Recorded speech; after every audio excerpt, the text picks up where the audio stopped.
Habari mtazamaji wangu, leo nimekuletea mambo matatu ya muhimu ambayo ukiyazingatia utakuwa mfugaji bora wa kuku.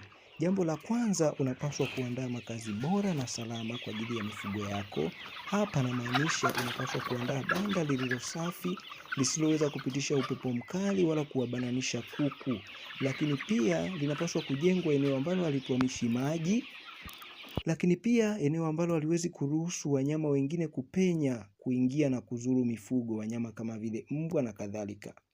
Lakini jambo lingine, unapaswa kuandaa lishe bora na ya kutosha kwa ajili ya mifugo yako. Hapa naongelea chakula chenye virutubisho kama vile protini, wanga na madini.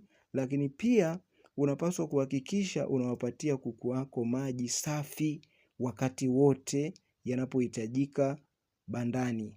Lakini pia jambo la mwisho, unapaswa kuhakikisha unawapa kuku wako chanjo na tiba kwa ratiba iliyo sahihi ili waweze kuwa salama.